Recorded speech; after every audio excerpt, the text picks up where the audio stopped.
Clay Dyer loves to do two things. He loves fishing and he loves coaching football. But Clay's not your normal outdoorsman. He was born without legs and only one partial arm with no fingers or thumb.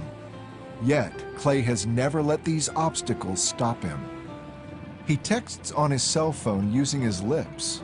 He uses his neck and arm to hold and cast his fishing rod. He attaches lures using his mouth. I love to be in the outdoors. I love to be, hunting, fishing.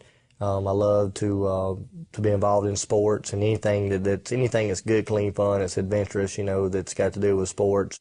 People are amazed at how Clay taught himself to cast a rod and reel. I would watch people do it on television or, and just watch them in person.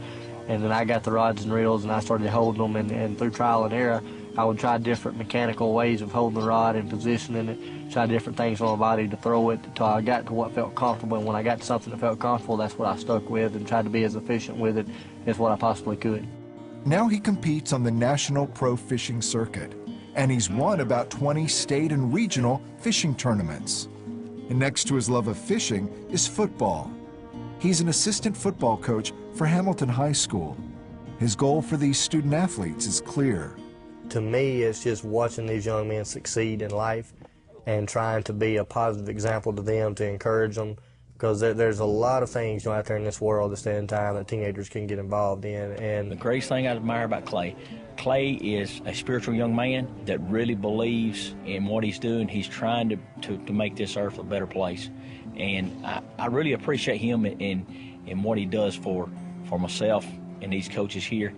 In my life, I'd have to say the biggest lesson that God's taught me is the value of patience, the value of determination and willpower, but yet to allow Him to lead, guide, and direct me and to follow His lead. Even with these obstacles, Clay has always managed to have an upbeat attitude. He only remembers one time when he questioned why God had made him this way. When I was about 4.5 years old or so, going close to 5, that I looked at him and I said, "Daddy, why did God make me like this?" And, my dad looked at me and he said, and I remember the answer, he said, "Son," he said, "I don't know, but he said, I know God doesn't make mistakes." And when I look back on it, I realized that I didn't see it at the time, but God knew, and He made me for a purpose, to be able to go out and to try to be a witness to Him and try to be able to encourage people to live for Him and challenge people to live for Him. Clay says one of the most important moments in his life was when he prayed a simple prayer.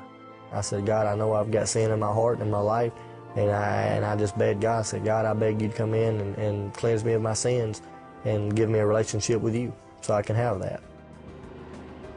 The biggest blessings in my life right now, I would have to say, is just the fact of being able to be, alive and healthy and have a great family, and to be able to know that I've got Jesus Christ in my heart, and He gives me a chance to live every day, to live my dream and do what I love to do.